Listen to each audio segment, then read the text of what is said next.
Hi, everybody. Welcome to the next episode of the Semrush webinar series, Show Me the Links. I'm your host, Julie Joyce, and I do apologize for the delay today. It was, again, my fault for not having YouTube muted. I don't know what I did, but usually the technical difficulties are my fault, which is sad considering how many of these I've done. But thanks for bearing with us. I'm happy to be here today with Deborah Mastler, who started the show and then handed it off to me, and Kaizen's Jessica Fairfax. So if I could turn it over to you guys. Deborah, would you like to introduce yourself? Just tell us about your background and what you're doing currently.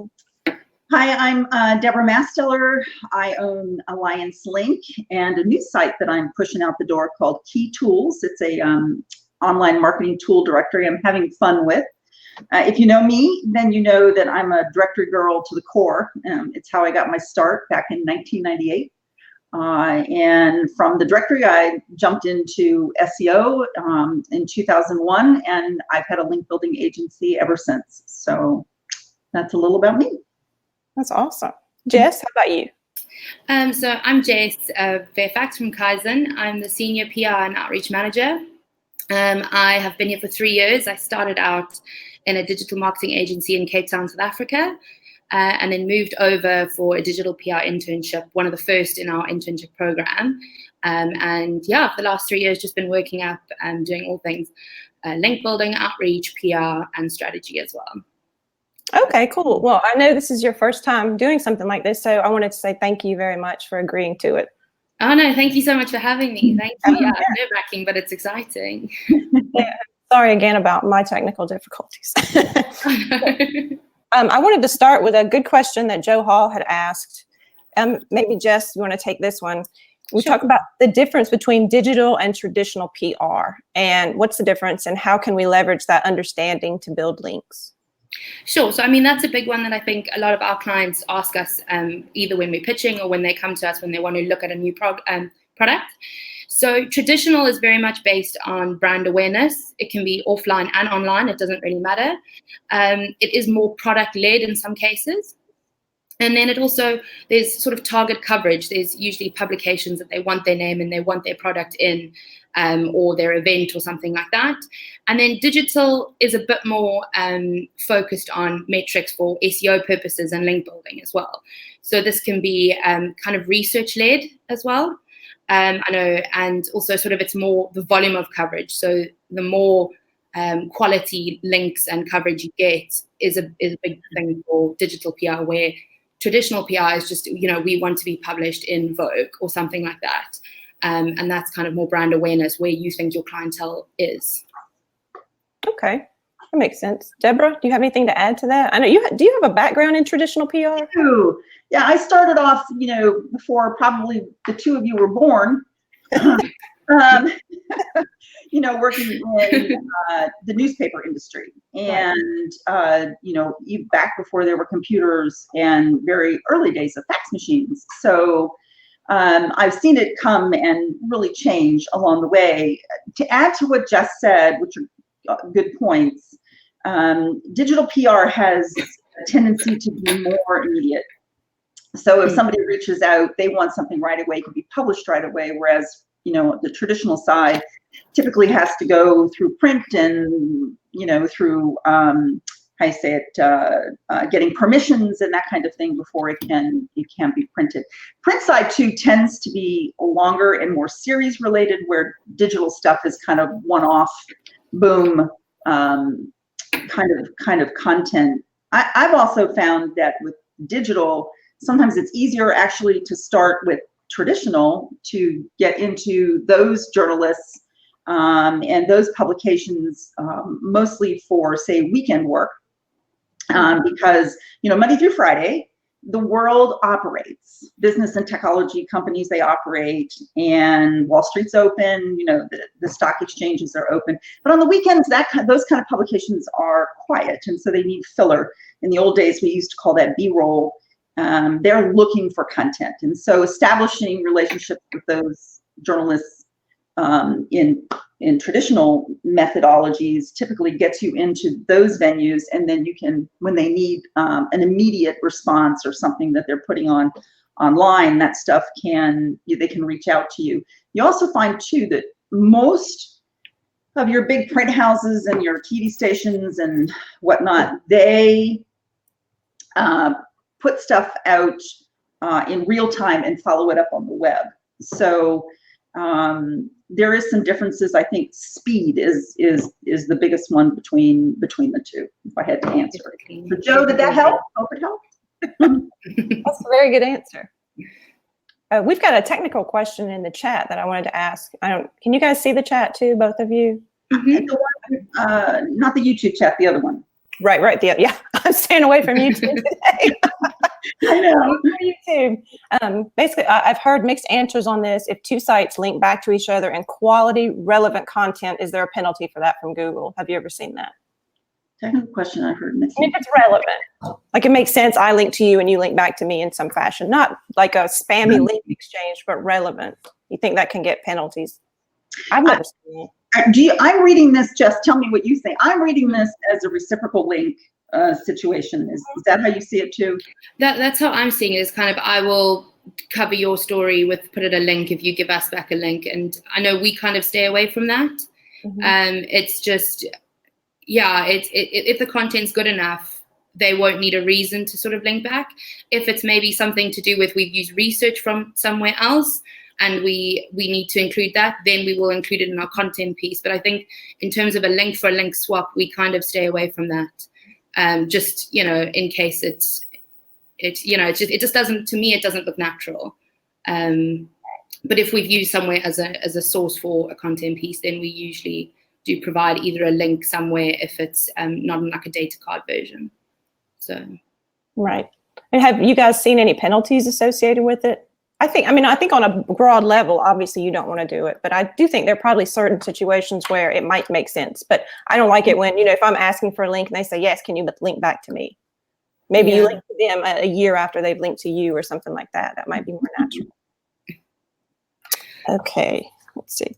All right, one thing I did want to go over too, because in the description, we talk about content marketing, digital PR. What are the differences between PR, content marketing, and link building? Either of you want to take that one first? Just so everybody knows what we mean when we use these terms. Sure, I'm happy to start if you want. So to me, sort of PR is the overarching umbrella term. I think PR is constantly changing. I think there's influence, there's all these sorts of bits of PR that are jumping out of nowhere. So I think content marketing is a section of PR. And I constantly see on Twitter threads, there's this battle of you don't do PR, or PR is just a pretty, you just do something where you don't really have to have much strategy or much thought. And I think it's completely false. I think with something, with all elements of PR, you do.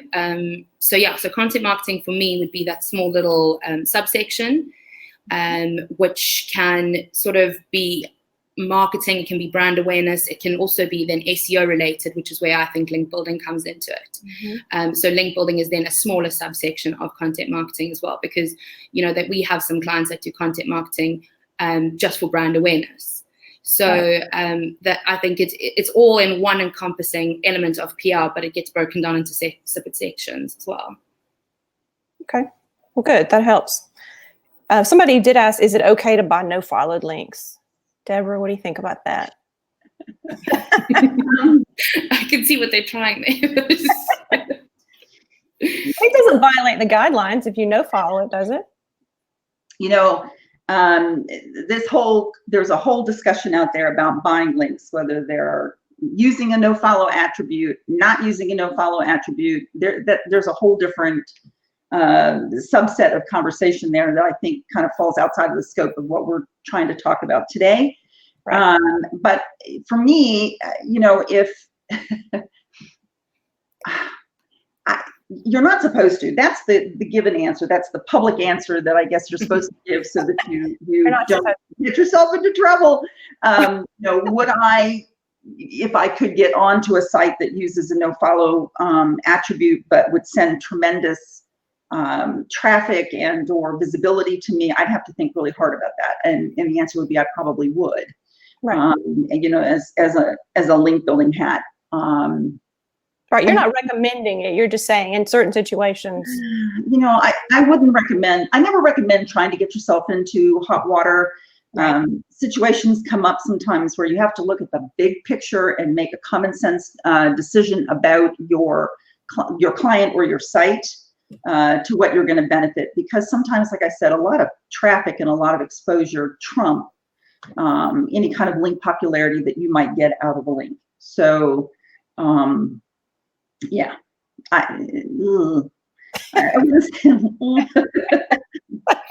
privately, I might give you different, or I might say something differently depending on the site. You know, a lot of times too, you're in very competitive niches. You know, you have to take the advantage of situations as they come up. So, straight answer, probably not. But you know, situations change, situations warrant. Okay, good answer. Very safe answer, Deborah. Very safe answer. No, I mean, it's good. Basically, I'll sum this question up. What should you look for in a link provider? I've had we get that question a lot from people, just like, what are some things you would look for if you need to outsource your link building or get somebody to help you? You know, we're talking about PR right now. And for those maybe new in the industry, you don't know, PR stands for public relations. And what we're really talking about is media relations. It's not public relations. Public relations tends to be the practice of dealing with the public or addressing something publicly, putting out fires, you know, reporting the news and so forth. Really what we're trying to do in this case as link builders and as SEOs is engage in media relations. We need to, if that's what you're talking about, you can also substitute media relations for influencers, you know, or relationship building, whatever koozie term you want to use at the moment. But the reality is that as link builders, when you're looking to hire someone, you really have to know a little bit about your industry and about what is generating links in your industry and what's generating traffic. You know, for somebody who's in, for example, give me a hard one, like accounting software, you know, versus selling running shoes. Two totally different types of sites would require two totally different focuses and campaigns. And so not all one site, not all one size fits all sizes. You know, it just doesn't work that way.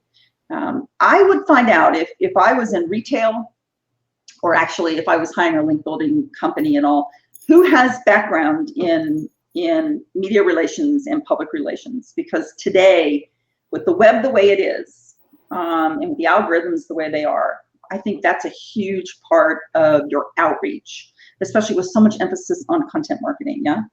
So if you have people who have had experience with, or who come from a background of journalism in some form, I think you're going to find that they're going to be much more successful than those folks that don't. I mean, that's just the way it goes. Right. Whether it be your writing staff, your outreach staff, you know, the person who puts the plans together staff, whatever. So in that regard, I think I would ask some questions about the people doing the work. Most people on their sites, which is perfectly fine, and I've done it too, they throw up their old clients, you know, as testimonials on their sites. I really think you need to see who's actually doing the work. And then of course, you know, how I feel about PBNs. You know, I'm not hot for PBNs at all, because I just think that that's a big red herring. If a competitor is trying to take you down, which I think competitors try to take you down a whole lot more than Google does. So that's a very good point. So, I mean, just, you know, as a service provider, I see that and deal with that all the time. So Jess, anything for that? Yeah, I think, you know, like Deborah said, you do need to know the people that are going to be doing, you know, the day-to-day work. They do need to have experience. I know when I first started and I was looking at working in the UK, and someone said to me, do you have UK experience? And I sat there and I went, no, I've been digital marketing. I know what it's all about. Like, I've done a bit of PR sort of a thing. And actually getting into the role and knowing sort of the UK sphere and news publications, all of that was a major thing for me. I was, you know, building a prospect list of contacts that were publications that no one would even read, or wouldn't have a good sort of ranking or anything like that, wouldn't have a good readership for this client. And so that for me is a major thing as well. And that's quite nice that usually when we meet new clients, we like to include someone from PR in the team to kind of put a face to a name as well. And also be there and say, this is what we're going to be doing. This is our strategy. This is what I've done, and so forth. So I think as well as getting a feel for the company, it's also getting to know the people that are going to be doing the groundwork. Definitely. Just to say something real quick, Julie, I'm sorry. That's such a great point Jess makes, because people all around the world come to me all the time and say, hey, can we hire you, yada, yada. And honestly, my 100% focus, I grew up in the newspaper and TV world in the United States, not overseas. And they are different in the UK and the EU than we are. And then you get people that contact you from South America. I don't have any experience with South American media, but I do know one thing, that journalists all have the same desire, and that's to publish quality content and to get news out there quickly. So if you can become their source, and this little gal down here in the chat, Rebecca Susko, just hang on, we're going to answer your question. These are good questions. She's got, if you can become their source, then you can be the person that they go to for that response. And you don't have to go through all that pitching all the time. Right. So I will say that it's hard, because I know people come after me all the time, especially in the EU. Can you help? And it's like, oh, I don't know anything about news media. But you can learn quickly. It's not hard. Definitely. But that I do know. They all have the same desire. Everybody wants to scoop everybody else. Right. I mean, that's just the way of the world. That's a very good point. What do you want to dive into Rebecca's 2 questions? Because they go along with a lot of the first questions I had about how to get things started. Jess, if you're okay with that, I think that. Yeah, that's great. Her second question is this. I'll read it so everybody can see it. What are your tips to start building relationships in the PR and / media realm? And so for me, it was always hiring people who used to work there. I've done that for years. Ever since I started link building back in the early 2000s, I hired journalists that were moonlighting or that were part-time at the I live in DC, by the way, Washington, DC. So at the Washington Post, that's our big paper, or the Roanoke Times, or, the Richmond Times Dispatch. I always hired people that had worked there because they already knew the people at the paper. Yeah. And then I was easy to get content into those sites. In my early days, and all the times that I worked in Anheuser-Busch and I dealt with the news sites, I just kept up with those people through the years. I mean, if you see people on the television that are reporting about a subject, you write their name down, especially if you're local. If you're not, then hiring people from the major publications that go worldwide. What's the one that gets published every day? USA Today. In places like that, that's how you get your foot in the door if you want to do it quick and easy. Very good point. Yeah, I think with us, a lot of our clients, because they range on different topics, we also like to just do almost like an introduction email. I'll kind of draft a little prospect list of contacts that I would be like my dream publication, as well as the client's dream publication. It's always nice to know where they would like to be featured. And then just introduce yourself and say who you work on behalf of, what they do, what they specialize in, just a little overview. And I mean, with that before, I've had journalists message me and say, we need a comment on XYZ. They are strapped for time as well. So any way that we can help them and kind of nurture that relationship a bit is something that I think really helps. So, don't be afraid to just drop. Obviously, don't write your whole life story in this email because they don't have time, but half a page, not even half a little email block, just explaining who you are, what you do. And this is my contact details if you ever need anything around this subject topic. It really goes a long way. And, when I first was told this, I thought, journalists don't have time, they'll never save it. And I think last week I had a journalist come back to me that I think hasn't contacted me in years and literally came back and said, I remember you work with this client. Do you have X, Y, and Z comment? And that was great to see. So they do keep it aside as well. So don't be afraid to also just, drop an email and be like, this is what we do. This is how we can help you as well. I like that. So, because I think it was Rebecca that was asking about like the digital, the PR, content marketing, all that. So you can kind of do PR when you don't even have the content, really.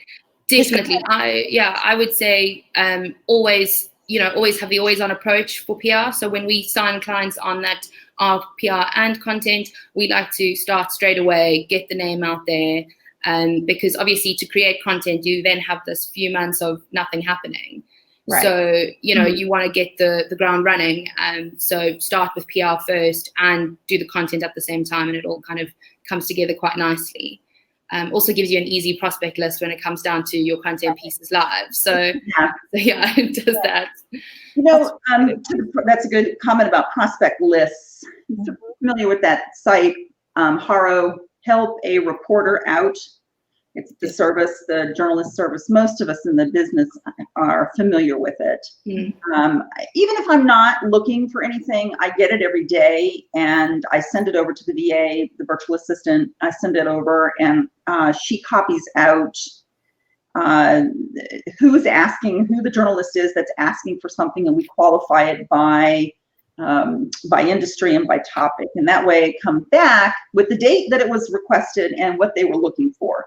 And even if it comes back a couple months later, I'll write to them and I'll say, "Dear Susie at newspaper," or whatever, "Hey, I know a couple months ago you were looking for this topic. Well, I have something similar, or as a follow-up or as a rebuttal down the road." And that way I have something to refer to. But they like that because newspapers are just like us.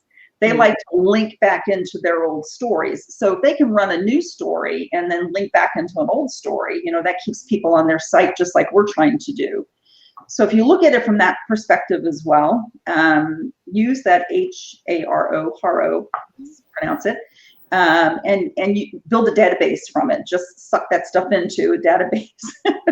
By those reporters, you will see, like repetitious patterns after a while with certain publications, and certain reporters coming in there. And you'll notice, and if you're in, say, the telecom industry, you'll start seeing those publications pop, and that's a huge help. So that's a little tip for you using HARO.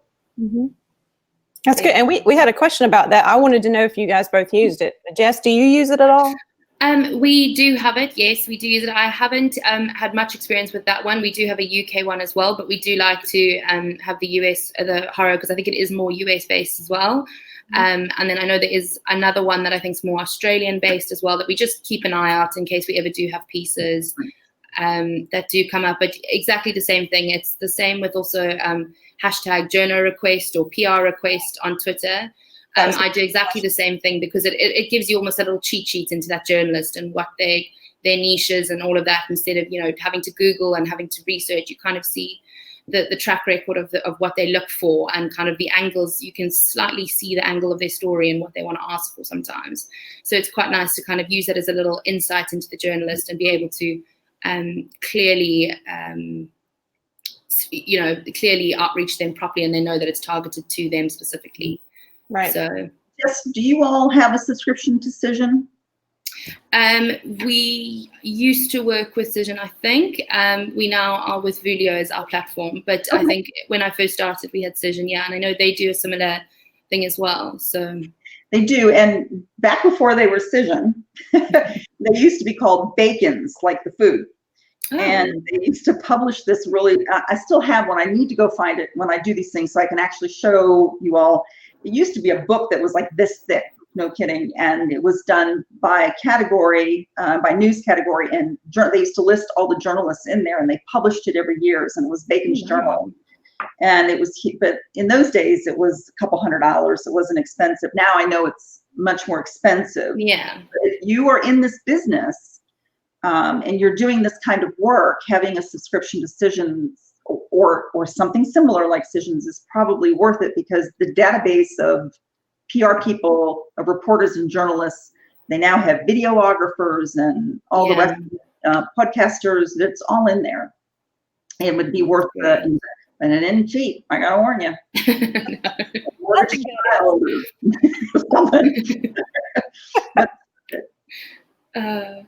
Okay, well, you want to go back and talk about like just content creation? Because I know that was a lot of the beginning focus of this. I wanted to ask you, Jess, if you want to take this, how do you get a campaign started? And what would be like the process with the new client? So with our new clients, we sort of do an onboarding session where we'll sit down in a room with a client and sort of see how they like to work. So their process of approval, what they would like to see, all of that. And maybe sometimes see what data they have available that we can use. So sort of first-hand data, which is always a win with publications because obviously it's unique. And then we go from there and we kind of do like a way of working. So we usually do like when we're going to do a weekly call, what kind of content ideas we've come up with. And yeah, so we would start with kind of the onboarding, and then we start with sort of doing the campaign brief once they've signed off on an idea, and start from there. And then it's research, design, outreach assets, and then hopefully live. Right. So yeah. So how do you come up with the ideas for all of this, for the new content? That can be, I mean, anybody can answer that, but just how do you figure out what you're going to do for content? I think for us, we would try to look at sort of the things that sometimes clients want to speak about certain products or certain elements within their company. So maybe they have a car insurance branch or they have a internet sort of branch, then we will look at ideas around that. We like to get as many people from different departments involved as well. It's quite nice to have, if there's a designer come into an ideation, it's quite nice to get their creativity as well. And yeah, we just sort of like to do a bit of research as well, see what people are searching for in terms of those kind of content ideas that apply to that product. Or so if someone's asking, the best first car or something like that, we kind of like to look at that because, obviously there's a need for it. There's a reason that people are looking for those sort of content pieces or advice. Right. So yeah, our content, we like to make sure that it is usable, it is useful to the user. It's not just a little data card that you look at and you go, oh, that's nice, and you move on. We like to create pieces that, you can either utilize or educate you in some way as well. Deborah, have anything to add to that? I'm a little different, simply because my whole focus is about the promotion of the content, which is the link on the end of it, and the sound out, what I call the outsourcing. So that usually comes to me done, but 99% of the time while I'm building links and I'm out there, most of my job initially is research. And so I have to find and search and look for, and I'll come back and I'll say, this is a great angle and let's run with this piece, but the follow-up piece, this is what's resonating, this is what I'm seeing. So I usually do that as an afterthought. It usually comes to me done. Right. That said, part of the research that I do once you get into it, most people think it's just kind of topical research. You really have to get into it. I mean, there's just so many layers and elements when you're trying to do outreach and promotion, that you come back and you'll say, did you think about this aspect? Well, no. A lot of people depend on Google Trends, what they see on social media, or that comes back in one of these tools. And I just offer this. All of the tools that we use are just stupendous. They're outstanding, and I use them too. But I'm not the only one that sees that information, okay? If somebody else is using that tool in that industry, they see that information as well. And so, a human person, listen to me,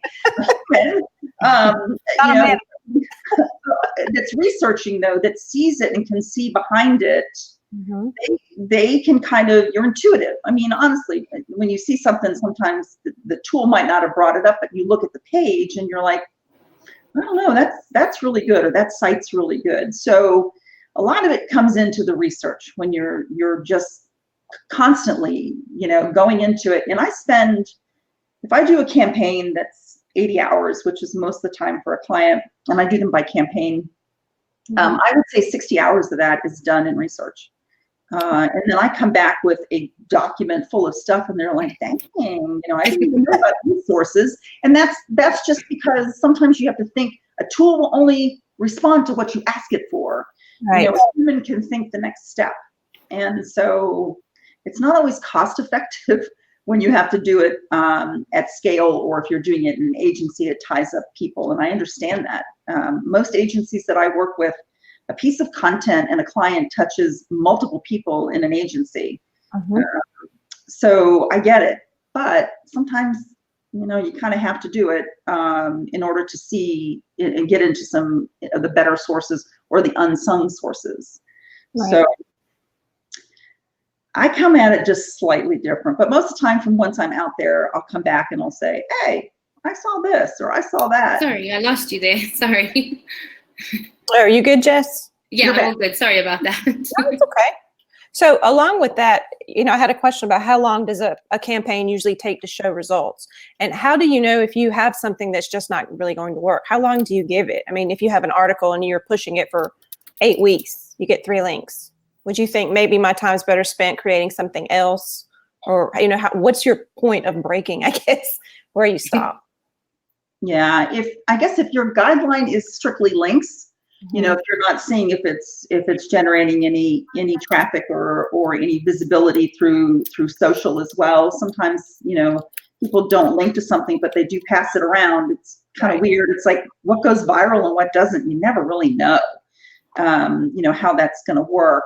But after 8 weeks and 3 links, yeah, I would probably say that's a dog. Yeah, I'd give it. And I would look to see if there's a way to clean it up, fix it, come at it from another angle, or it sounds to me like your outreach was not on target. You know, sometimes it's not the content, it's where you send it to or where you expose it to. So yeah, 8 weeks, 3 links. Yeah. That's a good point, because as a link builder, I would be like, oh, the content's bad. It's not me. Even though that's not true at all, but that's really good. You know, you do need, and I worked with the team where I had to look at, they had great content, but they weren't getting some links. So I started looking at who they were contacting, and it was obvious they were contacting the type of people that were not even able to cover these stories. They didn't have anywhere to put them. No, there was no place on the website to put a link, you know, for them. So. Yeah, I think for us, we like to kind of do mini checks every few weeks. So before it gets to that 8-week stage, we like to have gone through probably, you know, 4 crisis chats if it hasn't been working out. I say crisis, but, you know, and I think sometimes I've had campaigns where I can see the PR in charge or the lead in charge is just drilling away, changing up their pitch, changing up their story. And all of a sudden, someone else has been given the project and a fresh new eyes does so much with helping. I've taken over campaigns from people and it's flown off, and people have like almost said to me, what magic have you done? And it's not necessarily me, it's just that outside perspective of let me try this tone and see if that works. And you know, so my suggestion would be before you even reach that 8-week mark, I'd probably 3 weeks into it, if you've still got nothing or it's been very slow, get someone else to have a look at it and see from an outside perspective if they can help out, or maybe they know some contacts or something. That, because I mean, I sit there and in my little black book of journalists will be like my little friends, and I'll go, oh, Susie will love that. I don't know her from above, so, but you know, she in our experience, we just know what people like. So it's quite nice reaching out for help. Never, the one thing I've learned in this job is never worry about asking for help, because it's a team game at the end of the day. So you know, if you fail, the whole team fails. So always ask for help, definitely. That's great advice. Somebody had asked about tips to collaborate if you are the SEO manager working with a client's PR firm. Either of you have any answer for that? I think that is always a difficult one, working with any sort of in-house team, just because obviously you've got your guidelines, they've got theirs. But I think as long as you open, transparent from the get-go on what their goals are, your goals are, sort of have this understanding that you're working together, I think that helps a lot. I know, you know, all the SEO managers and stuff we work with, it's quite nice to get that insight, because it is something different that I do. So it's quite nice to see how it's affected the site, or how it's helped them in their internal KPIs as well. So I think it's just honesty from the get-go, and just sort of keep them in the loop on both sides, whether it's your PR or the SEO manager. I think it's definitely something to take into consideration. Definitely. Well, we have two questions that are similar. Is it okay to submit the same press release to several websites, or is that considered duplicate content? And you could say that about any piece of content, I guess, because what do you think about that? I mean, obviously that's what, a lot of people are doing with content marketing. You've got the same piece of content and you're contacting loads of people to cover it. So do you worry about duplicate content or anything? I don't, because most people will ask you before they run it, is this unique? Do I have exclusive rights to this? Am I the only one that's going to host it? This, that, and the other thing. Today, most of that, you don't do. And if you're curating content, you typically just blurb out the first paragraph or something, and then, send a link to the original source. So a lot of that you get, for me anyway, gets shut down immediately in the beginning, because the host site is saying, am I the only one that's going to, is this special for me? And you should say yes. If the site is worth being special, if it's a little blog that's, with no disrespect to little blogs, but if it's a little blog that only has a couple hundred viewers every month, you certainly don't want to send an A-list piece of content there as being unique. So I typically find that doesn't go far from the end of who it's being peddled to. Press releases now are a different animal. Press releases, that's kind of a typical thing where it gets sent out in mass to a news source, and news sources pick them up. Most of the time now, news sources pick them up and tweak them a little bit. Not a lot, but they tweak them a little bit, and then they run them. Is it enough to stay out of filters? I don't know. I don't think so. But I've never had an issue with a press release that goes out onto news sites being pinched, by Google. So if they go out on the press release sites now, back in the day, that used to get you smacked, but nowadays not so much. But press releases, only send a press release if you really actually have something worth sharing. Otherwise, people just stop picking them up, and you're wasting your time. Right. Jess, you have anything for that? I mean, like, if you do a piece of content, are you trying to get people to link to it or cover it in some way, or are you trying to get it republished? Our content, we obviously like it, the actual content to be used. So if we've had data cards or an interactive tool or something of that nature that gets republished, obviously that's amazing to see, because that obviously shows a bit of they've sort of digested the content themselves and they've thought it was relevant enough. Obviously it's, a link is a link, that's great as well. But for me, I quite like to see the content be used within their website as well. When I first started, there was a few people that would just copy and paste the press release and stick it on their website, and that was that. But obviously, as I've grown in my role, I've realized that actually is a metric in itself. That journalists aren't really understanding the content; they're just copying and pasting. Seems like a fun story. They haven't really engaged with it. So I would prefer to have a piece where the journalist has taken the press release, maybe found a few facts that they've enjoyed that we've put in there, and created a whole new article. Put in the embed code for, the tools so people can use it, or, all of that they've kind of engaged with the content as well, not just the press release. And it seems like it might be a good story sort of situation. Oh, that's very good. So what would you guys think is a typical goal for the number of unique linking domains that a piece of content should generate? What would you be happy with?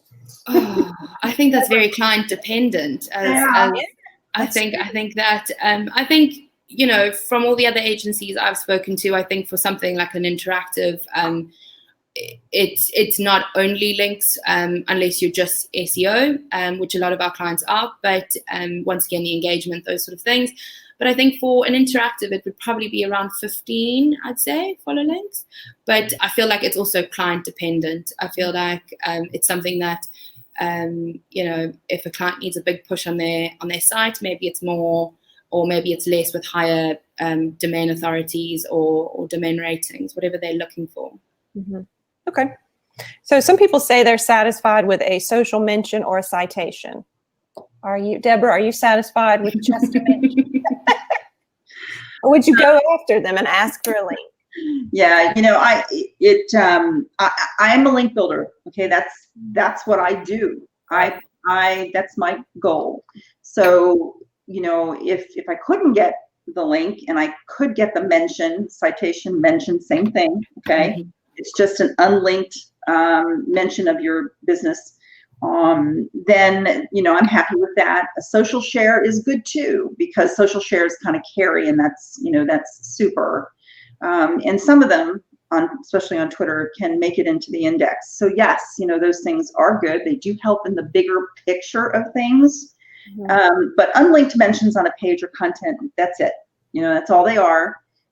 So it doesn't have the same weight, if you will, algorithmically as an inbound link from a site who has a decent ranking within Google. So for me, it's a link, but I will take anything I can get. I am not proud. No, I have to agree. I think for us, we do report on everything. So no follows, mentions, follows. For me, it's kind of showing the client, or if you're in-house, showing any sort of board or anything, is that the content is working. There is interest in the story. One thing that I can give as a tip with mentions, don't feel defeated, because when I was junior and started out, every time I got a mention, a little part of my heart broke and died inside. But the one thing I learned from it is that it's actually, once again, another cheat sheet. It's another way to see how the story is working, how journalists are picking it up. So maybe you haven't seen a regional angle that some journalist from a big national has found this regional angle, and then it gives you a whole nother space to open up into and open up your outreach efforts. So, don't be disheartened if you do get one, but definitely take it as a learning point. So see where you can sort of angle your pitch or your outreach from that. Excellent. Well, I have a submitted question that somebody had sent in a few days ago, so I wanted to make sure I got to this because I thought it was very interesting. They were asking for new ways to get links in the B2B finance area. Now, anybody have any tips on that? Not like B2C, B2B, obviously. Oh, is that the one highlighted? Yeah, I highlighted it because I just, and I know you in the past, I think it was Paige that had asked a question and you like immediately pop off with 10 billion great ideas. I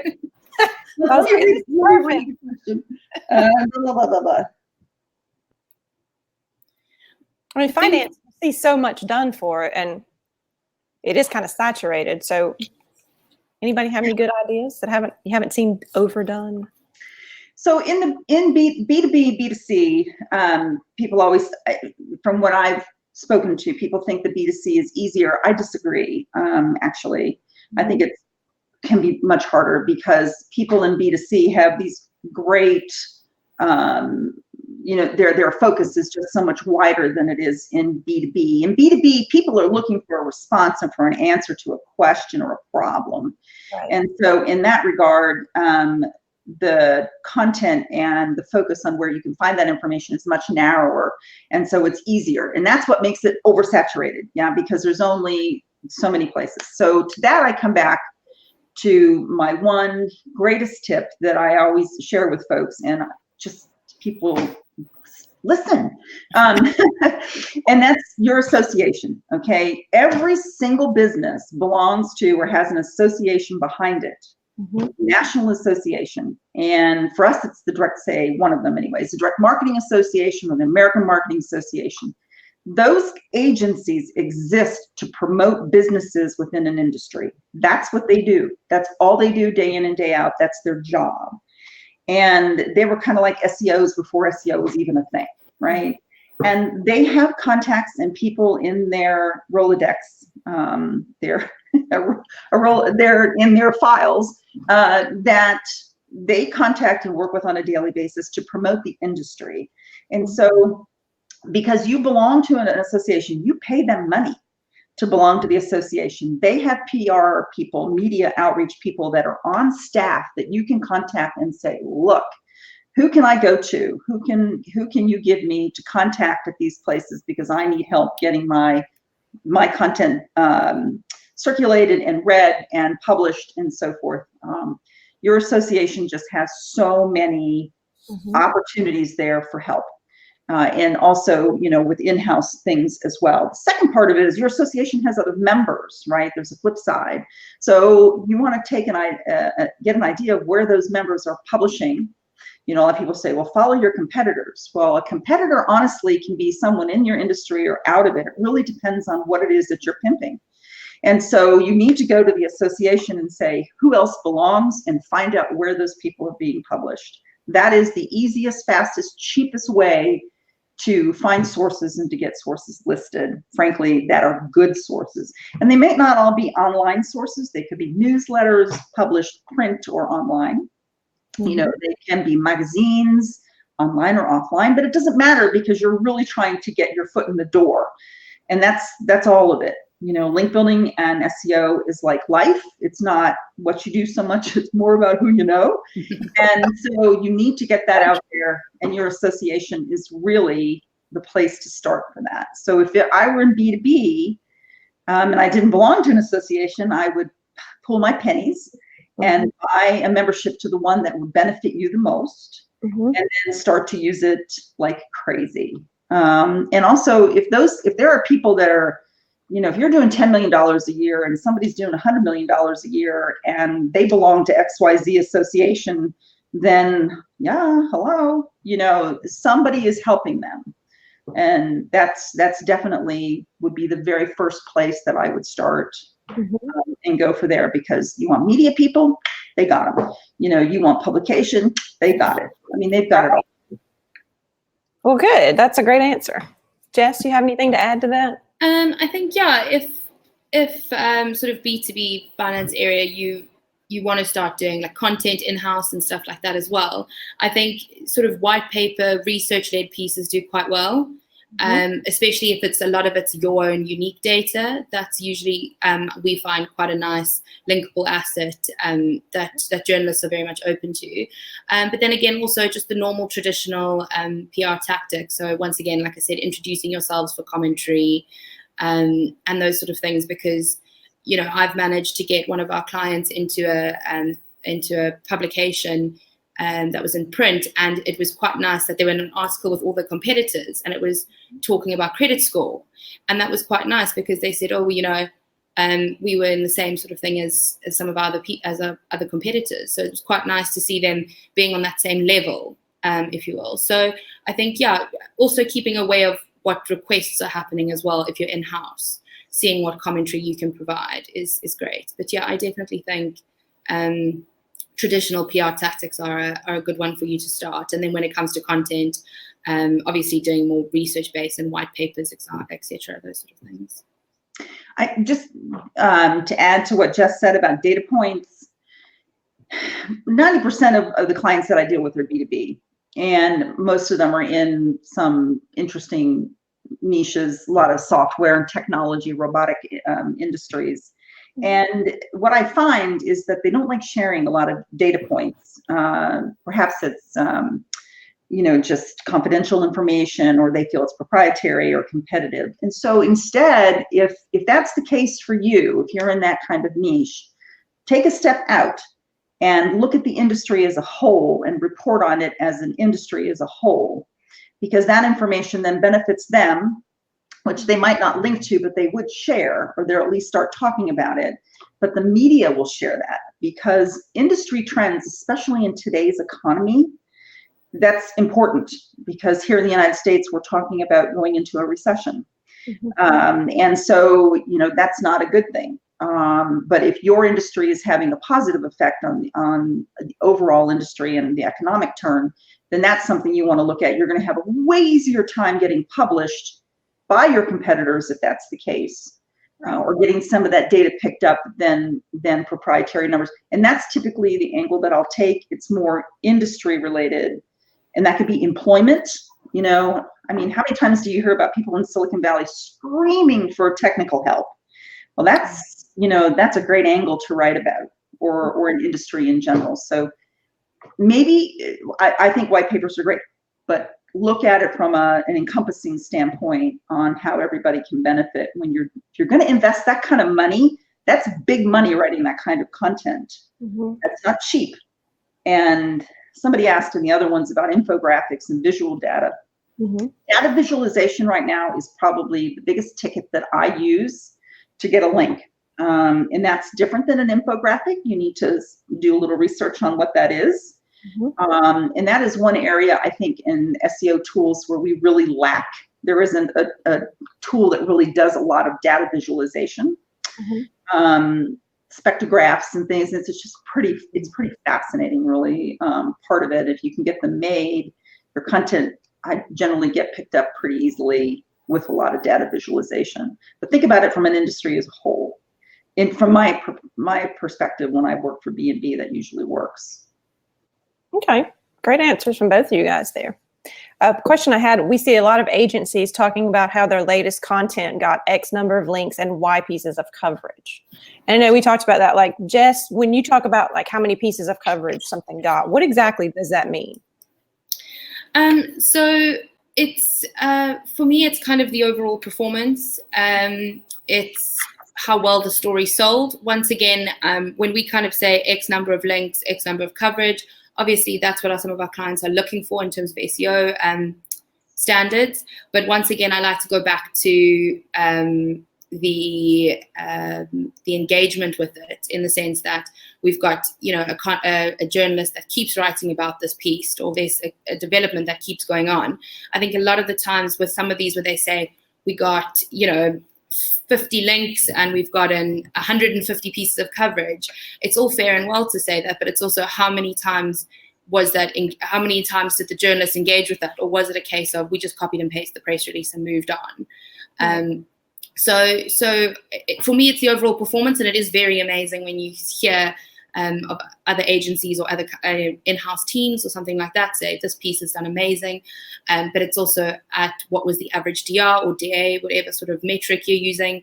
I think that's more important to see that, because you could get 50 links, but they're all at a DR or DA that's quite low. So I think it's always important to say, yes, but what was, Z's metric or something like that. But it's still a great job, and it's still an amazing thing to see. I think just sometimes there is that extra element that needs to be added to it to kind of really show its value. That's true. Somebody asked, I don't know if this is a good one for us because we're getting close to the end, but any ideas for getting articles in manufacturing trade journals? Because a lot of those don't have, a lot of these sites have Write for Us. You can easily submit something. Yeah. Most of the manufacturing trade journals, whether it's manufacturing and the software industry, both, most of those journals, whether they are online or offline print, are owned by associations. They're backed by associations. And so that would be my first suggestion, is that, find out who they are and who publishes them, because most of them are published under an association banner. If they're house, which a lot of times, like a major publishing house will publish in different verticals, different types of magazines, then you're going to have to go back into that major publisher and find out who's responsible for that magazine or for that journal, that editor. And either you have to ask them, you literally just have to ask them, how to get something in there, or you have to find one of the writers. And, I go back to what I said earlier, finding writers or people who used to write for those things, which is easy to do on LinkedIn, is probably one of the easiest ways to get into them. Okay. Ron just asked a good question. How do you feel about using the national newswire for PR distribution? Are you talking about, I'm not talking about Reuters? You talking about Reuters, Ron? Reuters? Say yes in the chat, because that makes a difference. I don't do any in what you're using. Newswires are kind of incestuous. And they all kind of feed and go into each other. But I think if I got, Reuters would be the one that I personally would go into most of the time for things that are I'm trying to think, like, well, I don't know. I don't think there's really anything that I wouldn't go to Reuters for now that I think about it. Children, I wouldn't do anything with kids in there. Pets, that's kind of a waste. Women's issues. Well, I mean, it's true. They just don't pick up that kind of stuff. Reuters, a little more serious, if you will. National Newswire, I think that's what he's talking about. Otherwise, there's a couple of Newswire subscriptions, like Cisions has one. that is probably good to use. I would stick to those than some of the free ones that they have online. Okay. Yeah, he said that or any of the national distribution. Reuters is my answer, but. Okay. Jess, did you have anything to add to that? Yeah, I think in terms of the sort of the platform distribution programs like the Cisions ones, we don't really use that. We like to target it a little bit more. I find that sometimes I can use a hashtag PR request or journal request, and sometimes that'll also get picked up like that. But I don't see any problem with using them if that's what you need to be done. But I think in terms of Reuters as well, for me would probably be a good go-to. I think also getting to know a few journalists at press associations also helps kind of get through things like that. We had a story that was in Canada, and just by getting hold of someone from there, it kind of just took off. So that was just a different kind sort of a thing. So I think in terms of the platforms, I usually don't really use them too much. But in terms of like press associations, more manual newswires, if you will, syndication sort of a thing, I think those work quite well. Okay. Yeah, Ron is continuing to ask about this, and I think just to piggyback on what Jess said, which is true, unless you're a national brand, Amazon, whatever, using, or you're some crazy politician tweeting, or something major happens earthquake-wise, using Reuters and all to distribute information is probably not your best idea. It's a lot of money, and it's just too broad. It's not going to get focused on. You really need to find those publications that publish on your industry. And this is more about industry than it is about keywords, because keywords can delve into multiple industries. This is more about industry. So, and you can find them, and they're also, incidentally, wire services, say, that are niched. So, for example, we're Catholic, so I do some charity work for our church. There's Catholic wire news services. There are Jewish. There are Protestant. There are Muslim. There are all wire services into the religions, say. But there's also wire services into automotive. They're huge, by the way. The automotive industry is like its own little world out there. Travel. So if you just do your keywords plus wire service, these independent wire services will pop up. And what about, Rebecca was asking, what about PRWeb? What do you think about them? I haven't used PRWeb in a long time, but I haven't heard anybody say anything bad about it. So, and see, for those things, it's money. I think it's $400 now, right? To send something out on a wire service like that. For me, I just have a list of people I already know. That's a lot of money to send something that is a crapshoot into the night. I just send it to people that I know, and I get it that way.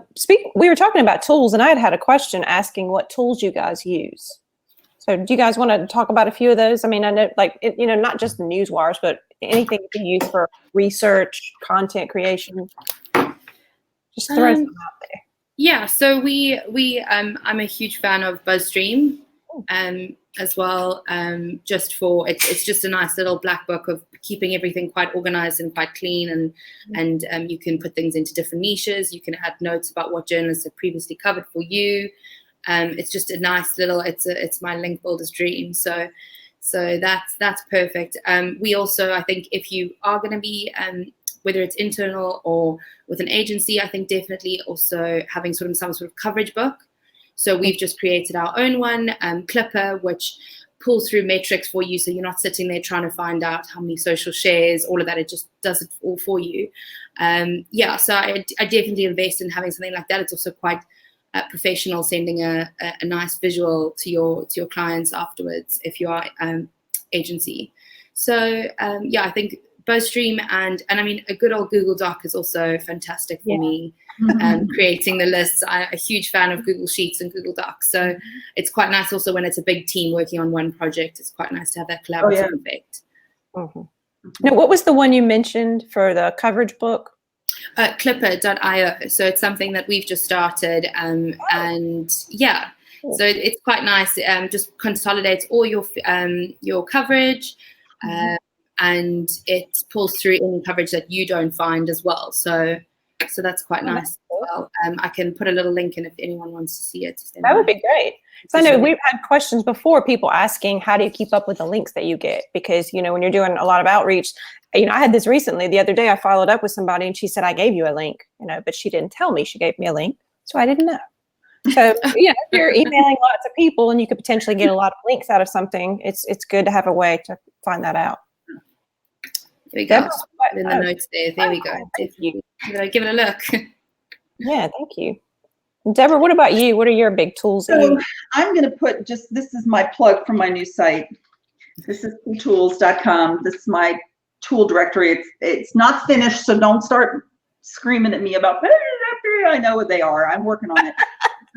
But I will say, because this session is sponsored by Semrush or SEMrush, however you choose to pronounce it, that they have a terrific, what I call search and find tool. It's kind of like a TalkWalker or a Google Alerts, which I don't know if any of you have used Google Alerts recently or anybody in the chat, but it stinks. I don't know what has happened to it. It has just gone belly up. I don't know.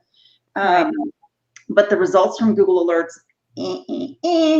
So I've been using TalkWalker, which is good, but the Semrush, it does the same kind of thing. Of course, you have to pay for Semrush, but sometimes you get what you pay for, yeah?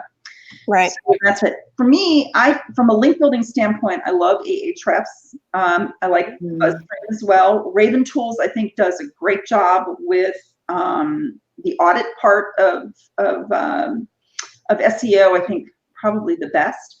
Folks over at Authority Hacker, they're doing a good job with their tools. They've come on. I just reviewed a whole bunch of them that are on there. And then there's some little tools that are floating around out there as well. But I think overall, from campaign aspect,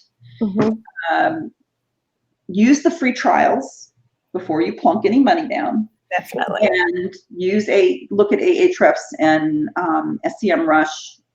Or any of them for that matter. I like Ahrefs because it integrates with Majestic, and I'm a big Majestic fan. So, but Paul May and the group at BuzzStream do a good job too. I mean, there's some great tools out there, and I've tried to lump them all together on the site. But before you make any decisions and you buy tools, use the trials, because it's just too expensive to do otherwise. Yeah, I agree. And I know this isn't true for everybody, but I have had a couple of tools that I've had the trial and it wasn't, it might have been like a few days and it wasn't enough. And I've actually asked, can I have, another 48 hours? And they've given it to me. So I think sometimes, if you're really, really interested, it's worth asking. Maybe they will. So and I'm sure you guys are reading along, but for those that are not in the chat, the good folks at SEMrush just plugged in and said that their tool also integrates with Majestic. So that's a plus as well. This is just Majestic is just a super tool. So use what you're comfortable with. Try them out. It'll take you a weekend and you'll make a decision and you'll be better for it. Oh, I know. It takes a long time to really go into them, but it's a lot of fun. Well, we're going to go over just a few minutes since we did get a late start. So wanted to ask something. If you are handling links on your own and you don't have a big budget, like someone had asked this earlier, I think it was a woman who just ran her own business. If there was only maybe one thing a week that you could do to help your site in terms of content or link building, what would you do? What would you put your focus on? What would I do? That's a hard one. I guess if I'm new and I'm starting out, I would probably look to develop a relationship with someone that has a bigger audience than I do, and go to them and see if you can guest post and get it started there. But at the same time, I would also be putting content on my site. So you kind of have to be a little bit of a Sybil here and split your personality two ways to do that. But I always think it's good to attach your wagon to someone that's bigger than you initially. Right. And go from there. And that's probably what I would do first. And just write the heck out of your subject matter, regardless of what it is. just make sure it's good and you're not regurgitating what everybody else says. Right. And it's based on experience. And yeah, that's what I would do. What about you, Jen?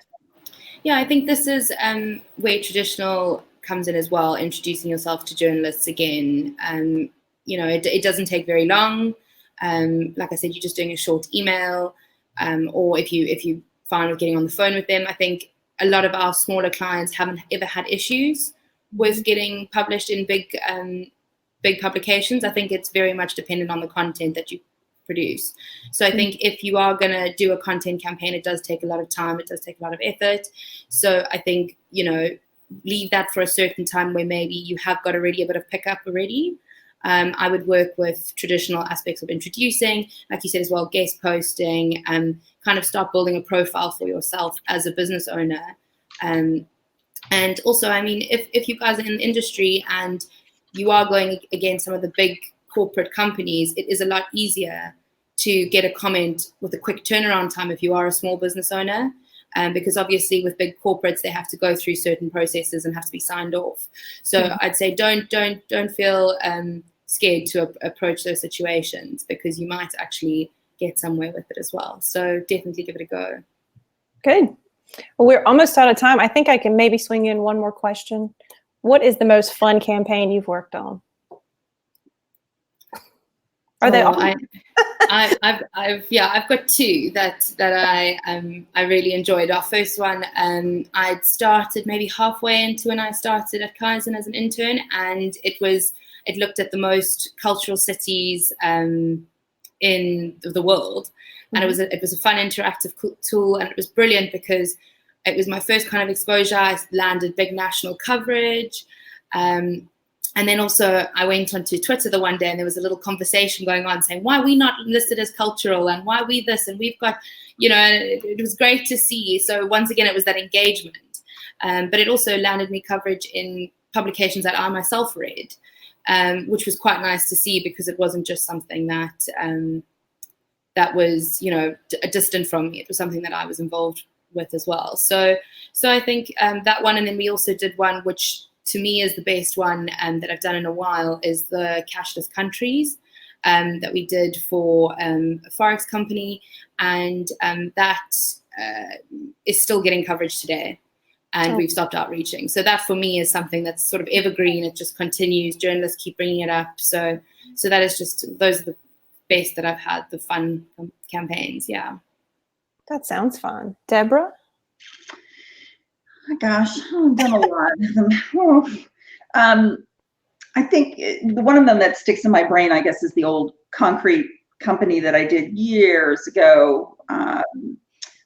This poor man wanted to expand his business. He was in paving. He did concrete roads and so forth, and he wanted to expand into asphalt.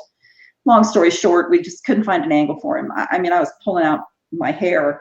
And finally came down to it that we did a national contest on, I can't remember all the details, but it had something to do with when you worked in concrete, your clothes, you just, you know, how bad they were, how dirty they were. And so we said, send us your pictures of your worst guys, you know, in concrete clothes and so forth. And we picked a winner, and our guy gave him money, but we also distributed T-shirts. And so he printed up, I think, 5,000 or 6,000 T-shirts and gave them to everybody that sent in a picture. And we got just this folder of pictures back in, and they went on Flickr. I don't know if they're still on Flickr. I'm sure they are. But that happened long before Google came out with this, well, you can't do a promotion and for a link kind of thing. And so I had a field day with it, but I couldn't come up with an angle. I just couldn't figure out what I was going to do for this poor man in concrete. And until we decided that, you know, we looked at the human element, and the human element is often the funny element, you know, in anything. And so I said, well, show me you're poor, you're tired, you know, and you're bedraggled concrete people. And they did, and the pictures were just priceless. Incredible. And that's I guess the biggest one that stuck in my mind. We got a boatload of links too, to the contest. Yeah. Of course, nowadays you get smacked for. So you have to be careful. But For the good old days. yeah, really. Well, cool. I want to thank you both very, very much. This was super informative. And I feel like this time I actually could listen to what you're saying. Normally I'm like looking for questions and figuring out what to do next. So this was awesome. I really enjoyed it. And Jessica, maybe we'll have you back. You were awesome. Thank you so much. It'd be great to be back. Thank you. Yeah. Hey, everybody, so you know, this is the first time Jessica's ever done anything like this. So she did great. So yay. Yeah, Yes. sorry for the technical difficulties again halfway through. No, Yours weren't as bad as mine. no big I'm deal. always the worst. Okay, well, thank you guys very much. And we have the next webinar is coming up in September with Claire Carlisle and Giselle Navarro. So hopefully everybody can join us for that one. Sounds great. So we'll talk to you guys later. Thank you, everybody. Thanks so much. Bye. Bye.